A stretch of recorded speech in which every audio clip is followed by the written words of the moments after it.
네, 에스겔 오늘은 12장 말씀 크게 두 부분으로 나눠질 수 있습니다.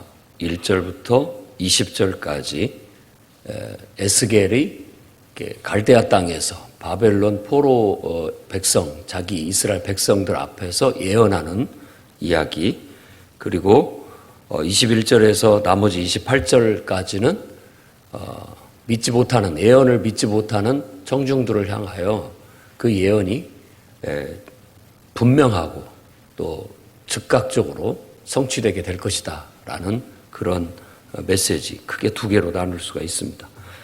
네, 1절부터 20절에 에스겔이 예언하는 방식이 이사야도 그렇게 하기도 했고 또 에레미야도 그렇게 하기도 했던 그런 방식입니다. 이건 뭐냐면은 퍼포먼스 혹은 연극이라고도 할 수 있는데 꼭 말로만 예언을 하는 것이 아니라 행동으로 보여줌으로써 그걸 보고 깨닫게 만드는 그런 거죠.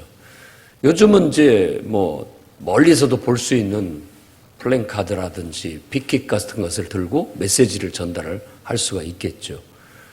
그래서 우리들도 뭐 전도하는 방법들도 그렇게도 할 수 있습니다. 피켓 같은 것을 들고 가만히 서 있으면 꼭 내가 쫓아다니면서 막 예수 믿으세요 또 뭐 이렇게 하지 않아도 거기에 내가 하고 싶은 말을 적고 하는 거, 그리고 어떤 특정한 복장이라든지 어떤 메시지가 될 만한 어떤 꾸밈을 통해서도 할 수 있는 것이죠. 그래서 이사야 같은 경우는 포로로 끌려갈 것이라고 해가지고 볼기를 드러내고, 그러니까 찢어진 옷, 속이 보이는 찢어진 옷을 입고 걸어다니게 했고, 에레미야 같은 경우는 아예 멍에를 메고 쇠고랑을 차고 예언을 하기도 했었죠. 오늘 에스겔은 똑같이 비슷한 예언을 합니다. 이 반역하는 족속들, 그러니까 이스라엘 백성을 반역하는 족속이라고 말하고 있다는 걸 알아야 됩니다. 이 반역이라는 것은 마치 역적 같은 그런 의미를 갖고 있습니다. 그러니까 마땅히 왕을 섬겨야 되는데 그 왕을 버리고 다른 왕을 섬기는 것 같은 그런 배신, 그런 반역, 역모, 이런 의미를 갖고 있어요. 그러니까 이게 얼마나 무서운 일인지, 얼마나 심각한 일인지를 좀 알 필요가 있습니다. 그런 느낌을 가지고 지금 이스라엘 백성들이 하나님을 버렸다. 옛날 사사기에서도 인간 왕을 구할 때 저들이 나를 버렸다 이렇게 얘기를 했거든요. 그러니까 인간 왕이 없어도 하나님이 우리 인생의 왕이 되면 충분히 우리의 삶이 도덕적이고 윤리적이면서 또 질서가 잡히고 또 각 개개인들이 인격적으로나 모든 면에 있어서 더 온전하고 강해질 텐데, 결국은 하나님을 왕으로 섬기지 않으면서 자꾸만 인간 왕을 구하는 것은 자기들의 입속, 자기들에게 필요한 것만 채우기 위한 그런 얄팍한 그런 마음에서 나온 것이라고 해서 반대를 했던 것입니다. 근데 인간이라는 게 그게 바보같이 왜 그랬을까라고 보통 생각들을 하지만 우리 인간들의 본성이 대부분이 그렇습니다. 심리가 대부분이 그래요. 가까이 있는 사람 소중한 거 잘 모르고 자꾸만 다른 멀리 나오거나 아무 상관없는 사람하고 자꾸 비교해서 스트레스 받게 하고요. 정말 그렇습니다. 자기가 가지고 있는 게 소중한 것임에도 불구하고 그건 소중한지 모르고 자꾸 남이 가진 것을 좋아 보이고 그거 없다고 불평하고 원망하고 쫓아다니려고 하고 그렇습니다.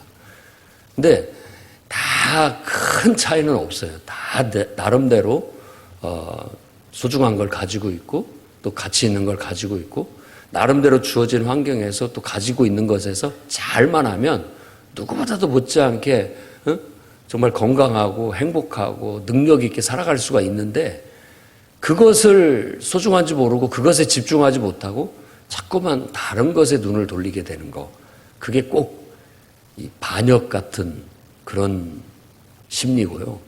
그리고 더 나아가서는 성경에서 대표적인 그 비유로 쓰고 있는 간음. 다른 사람에게 자꾸만 눈 돌리고 오히려 자기 배우자보다도 다른 사람을 자꾸 비교해서 더 좋게 여기고 좋게 생각. 그렇게 마음을 먹고 해도 결국 그건 아무런 도움이 되지 않습니다. 정작 우리에게 가장 가까이서 도움을 주는 것은 늘 스트레스를 주고 짜증스럽고 불만족스럽지만 그래도 가까이 있는 사람들입니다. 그런데 그걸 소중함을 잘 모르는 경우들이 많이 있다라는 겁니다. 그런 느낌이 간음이라든지 그 반역이라든지 이런 용어로서 섭섭함을 표현을 하는 겁니다. 그러다 보니까 깨닫지를 못하니까 그러면 내가 보여줄게. 내가 너희에게 어떤 존재인 것을. 그게 바로 내가 너희 하나님인 것을 내가 알려주겠다. 내가 여호와인 것을 알려주겠다라는 하나님의 말씀입니다.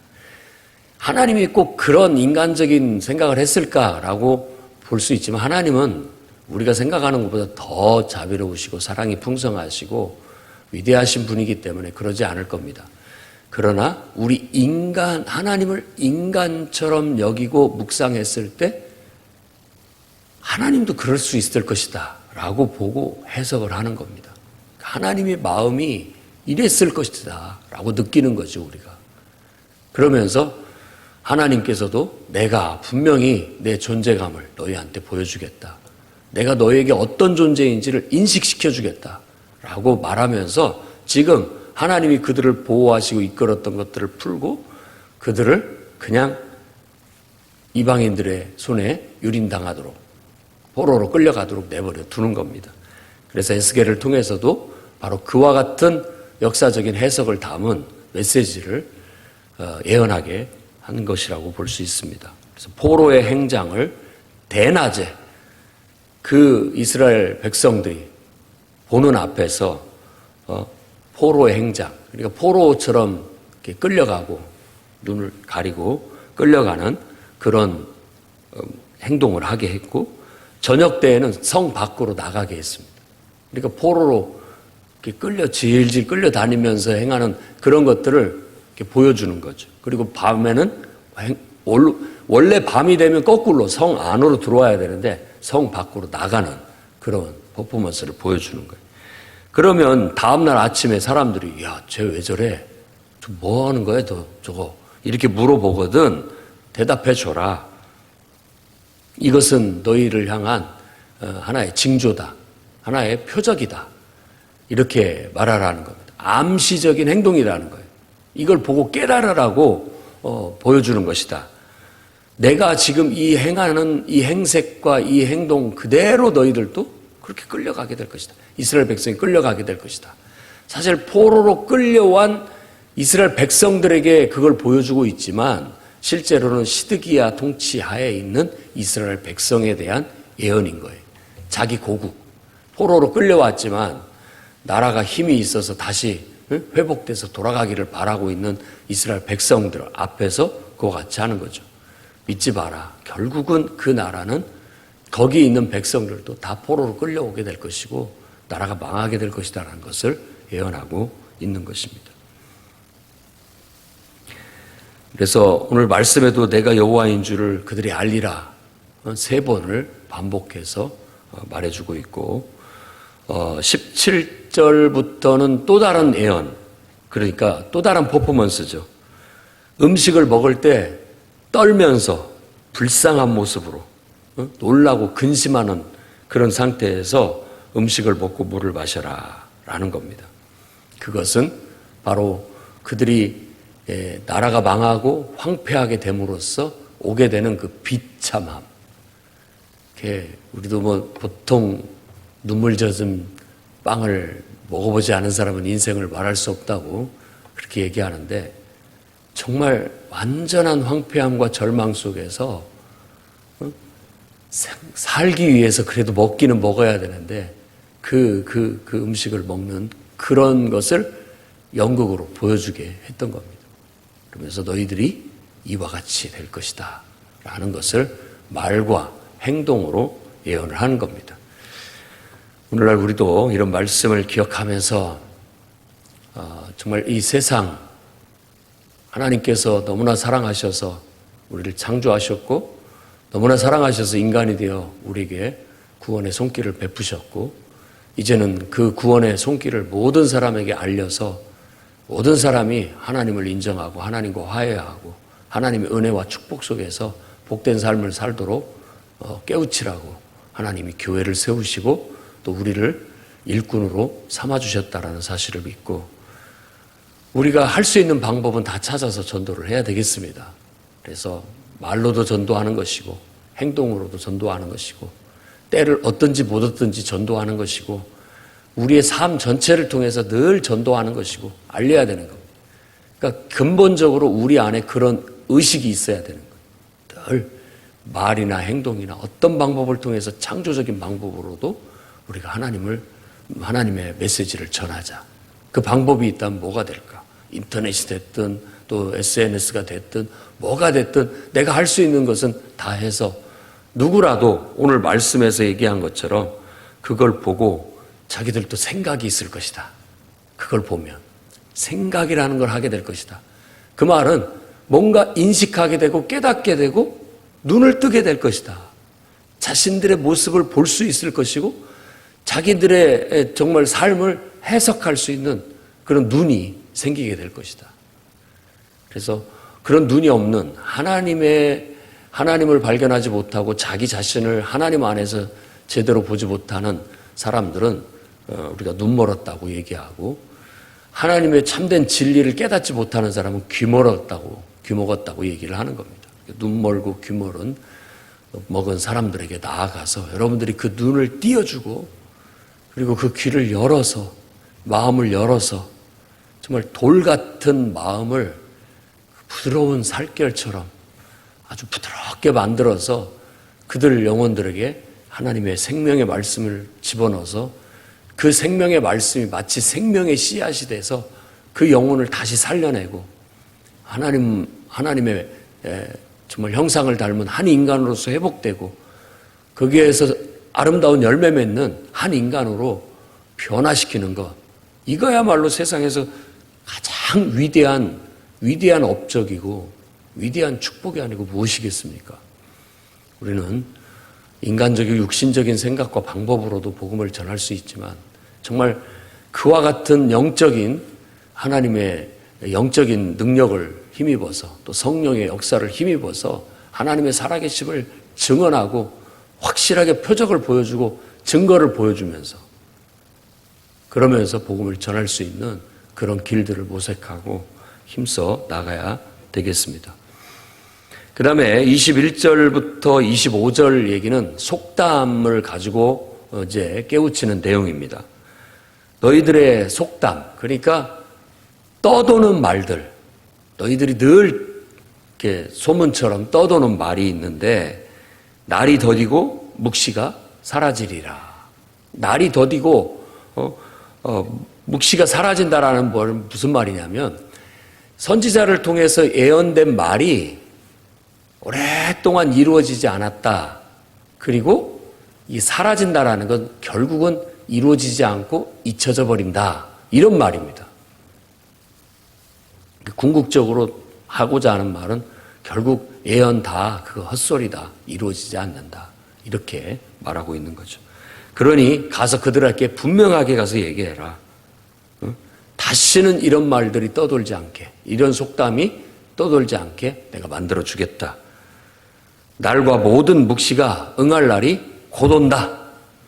다시는 내가 더디지 않고 빠르게 응하게 하겠다라고 그렇게 얘기합니다. 반역하는 족속이여 내 생전에 네가 살아있는 동안에 이 모든 것들이 이루어지게 될 것이다 라고 말하도록 한 겁니다. 그러니까 신약 성경에서도 사도 바울이 부활에 대한 또 예수님의 재림에 대한 메시지를 고린도 교회에 전하면서 비슷한 얘기를 합니다.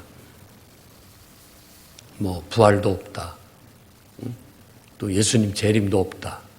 베드로도 똑같은 얘기를 반복적으로 하죠. 부활이 없다. 또 예수님의 재림도 없다 하는 이들에게 분명하게 말을 해 줍니다. 그러니까 그런 하나님의 말씀은 분명하게 이루어진다. 그리고 곧 온다. 라는 메시지를 다시 한번 강조하게 되는 거죠. 더디 오시는 이유가 뭐냐? 이렇게 말씀하심에도 불구하고 한 영혼이라도 멸망받지 않게 하기 위해서, 기회를 주기 위해서라고 사도 바울은 그렇게 해석을 해서 우리에게 말해주고 있습니다. 기회가 있을 때 빨리 회개하고 하나님을 인정하고 자신의 본분으로 돌아와야 됩니다. 인간이 빨리 회개시키고 하나님을 인정해서 하나님 안에서 자신의 본분을 인정하고 떳떳하게 살아야 됩니다. 그렇지 않으면 반역하는 족속이 되고, 그렇지 않으면 역적이 되어서 결국 그 만왕의 왕이신 예수께서 이 땅에 재림하실 때 역적들은 다 결국은 벌받고 다 잡아서 가두게 될 거 아닙니까? 그런 일이 없도록 그분만이 진정한 우리의 정통적인 왕이고, 그분만이 우리가 섬길 수 있는 왕이고, 우리를 구원해 줄 수 있는 왕이고, 정말 우리에게 가장 복된 세상을 줄 수 있는 왕이라는 사실을 인정하면 그분 안에서 우리는 누구보다도 행복하고 복되고 풍성한 삶을 살 수 있다는 걸 있어서는 안 되겠습니다.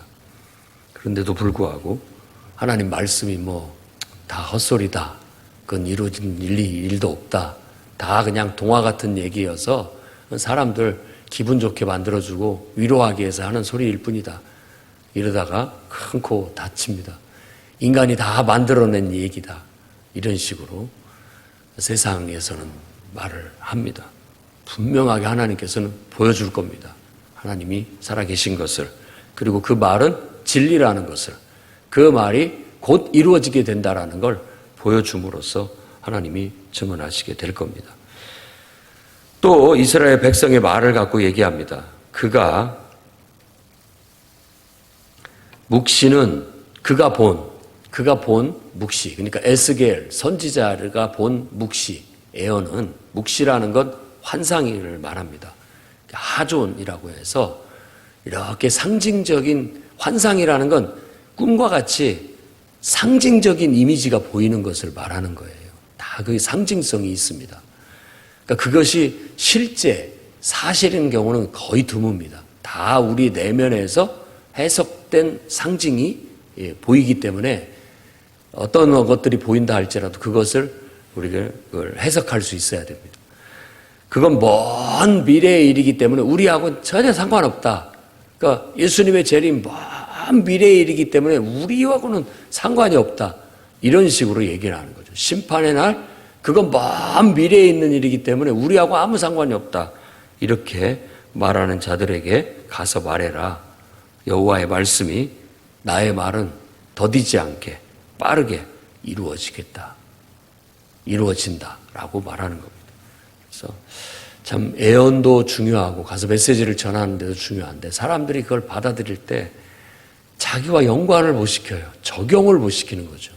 나하고는 별개, 나한테는 해당되는 하지 않는 말씀인 것처럼 이렇게 여기는 거예요.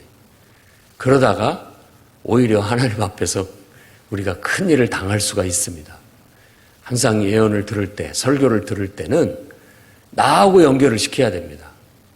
제발 여러분 배우자에게, 여러분의 자녀에게만 적용하려고 하지 말고 나한테, 나 스스로에게 적용을 하고 자기를 돌아보고 자기를 살펴서 나에게 주신 말씀이 무엇인가. 예언을 다 믿지 말고 분별하라는 것은 무시하라는 뜻이 아닙니다. 그 모든 맥락 속에서 하나님이 나에게 주신 말씀은 뭔가, 이걸 내 삶에 적용하고 실천하라는 뜻이에요. 나한테는 해당되지 않고 저 사람한테 해당되겠구나, 저 사람 들으라고 하는 소리구나, 이런 생각하지 마시기 바랍니다. 그리고 늘 물론 사람이 메시지를 전달하지만 사람의 말로 듣는 것은, 사람의 말로 듣든 하나님의 말씀으로 듣든 여러분들의 분별인데, 결국은 사람의 말로 들어서 여러분들에게 득될 건 하나도 없습니다. 사람의 말이라고 들리거든 그것은 걸러내십시오. 그러나 그 사람을 통해서 하나님이 나에게 뭔가를 말씀하시려고 한다라는 건 잡아내십시오. 그걸 못 잡아내면 백날 설교를 듣고 하나님 말씀을 읽고 무슨 소용이 있습니까? 그냥 소설책 읽는 것과 별다른 큰 다른 것이 없고, 그냥 흘러가는 재밌는 얘기 듣는 거 외에 더 이상 무슨 의미가 있겠냐고요. 내게 준 하나님의 말씀을 우리는 찾아내야 됩니다. 삶 속에서도 그냥 믿는 사람이든 믿지 않는 사람이든 누가 됐든지 간에 그냥 아무 생각 없이 대화 나누고 또 삶을 영위해 나가면서도 문득문득 그 속에 하나님이 나한테 주시는 메시지가 있어요. 잡아내셔야 됩니다. 잡아내셔야 돼요. 문득문득 내 행동과 어떤 내 삶 속에서 문득문득 하나님이 주시는 메시지가 있어요. 그걸 잡아내셔야 됩니다. 그것이 바로 내게는 살아있고 생명력 있는 말씀이 되는 거예요. 그래서 그 말씀이 내게 뼈가 되고 살이 되는 거고요. 심령과 골수를 찔러 쪼개기까지 하고 혼과 영을 분리해내기까지 하는 겁니다. 그러니까 내 안에 숨은 죄악들을 도려내게 되고 내 안에 미숙한 부분들을 완성시키고 나를 변화시켜 나가는 거예요. 인간의 완악함은 변화되기를 거부하는 데 있다고 볼 수 있습니다. 고집스럽고 또 자기가 오랜 세월 동안 길들여진 성격과 또 어떤 자기 안에 자기 만족이 항상 이 딱딱한 돌처럼 굳은 틀이 돼서 그것이 편안하고 안전하게 느껴요. 내가 편안하고 안전하고 느끼는 게 항상 사람들에게 있어서는 정의예요. 자기가 다 옳다고 생각한다는 것이죠. 그건 자기 정의예요. 자기 정의. 하나님은 이 단단한 이걸 어떻게 깨뜨리고 이거 어떻게 변화를 시키지? 고민이 들어가는 대목이죠. 하나님은 때로는 성령으로 뜨겁게 하셔서 우리를 달궈가지고 망치로 두드려서 변화시키기도 하시고 물속에 불려갖고 변화시키기도 하시고 소금에 절여가지고도 변화시키기도 하시고 그렇게 하지 않으면 사람이 쉽게 달라지지 않습니다. 그러니까 예배를 통해서 뜨겁게 여러분들이 여러분의 한계를 넘어서는 기도 또 소리내지 않는다 할지라도 여러분의 한계를 넘어서는 깊은 묵상 그리고 부흥회 같은 때 평상시 같지 않은 오랜 부르짖는 기도와 그 뜨거운 성령의 임재의 경험 이런 것들 속에서 조금씩 달라지는 경험들을 하게 되는 겁니다. 그런데 이런 것들이 사라지잖아요. 다시 원래의 내 모습이 다시 살아납니다. 우리가 어떤 부분을 늘 손톱을 깎고 발톱을 깎아도 다시 이렇게 또 자라나잖아요. 그런 것처럼 끊임없이 우리 안에 있는 욕망은 계속해서 자라나요. 그런 것들을 주기적으로 관리를 해내야 건강하고 또 아름답게 삶을 살아갈 수가 있게 되는 거예요. 그래서 하나님은 끊임없이 우리에게 모세를 통해서 말씀하신 것처럼 나와 같은 선지자를 보낼 것이다. 나와 같은 선지자를 보낼 것이다. 그래서 늘 우리를 깨우치고 가르치고 이끄시는데 예수 그리스도를 하나님께서 보내주셨고 이제는 예수 그리스도께서 보혜사 성령을 보혜사는 그런 의미입니다. 여러분들을 돕고 관리하도록 하나님께서 우리에게 한 영을 보내주셨는데 그게 바로 성령입니다. 늘 보혜사 성령은 여러분들을 책망하고 또 지도하고 이끌고 마음속에 소원을 두시고 마음을 주셔가지고 여러분들이 변화되도록 이끌고 계시고 행동하도록 이끌고 계시는 겁니다. 오늘도 여러분 안에 있는 이 묵시를 무시하지 마시고 여러분 안에 있는 하나님 계시를 무시하지 마시고 또 누군가를 통해서 목회자를 통해서 또 성도들을 통해서 또 사람들을 통해서 믿지 않는 자들을 통해서라도 문득문득 하나님께서 우리를 깨우치고 주시는 하나님의 음성을 놓치지 말고 잘 잡아서 여러분의 삶에 반드시 적용하고 실천함으로써 예언이 능력이 되도록 말씀이 살았고 운동력이 있도록 그렇게 살아나가시기를 주의 이름으로 축원합니다. 기도하겠습니다. 거룩하신 주님, 늘 징조와 표적을 통해서 우리를 일깨우시는 하나님을 찬양합니다. 지금도 대자연을 통해서 우리에게 메시지를 주고 있는데도 표적과 징조를 보여줌에도 우리가 눈 감아버리고 귀 닫아버리고 마음 닫아버리고 듣지 못하고 깨닫지 못하고 보지 못하는 어리석음 가운데 있다면 하나님 우리를 깨워주시고 눈을 뜨게 하시고 귀를 열게 하시고 마음을 열게 하사 하나님 주신 메시지를 듣게 해 주옵소서. 우리의 인생을 통해서 많은 사람들을 통해서 하나님 보내주시는 만남을 통해서 늘 우리에게 징조와 표적을 주심에도 불구하고 우리가 깨닫지 못하고 행하지 못하고 있다면 우리들의 무뎌진 영혼들을 하나님께서 밝혀주시고 민감하게 하나님 증진시켜 주셔서 들을 수 있게 하시고 깨닫게 하시고 보게 해 주옵소서.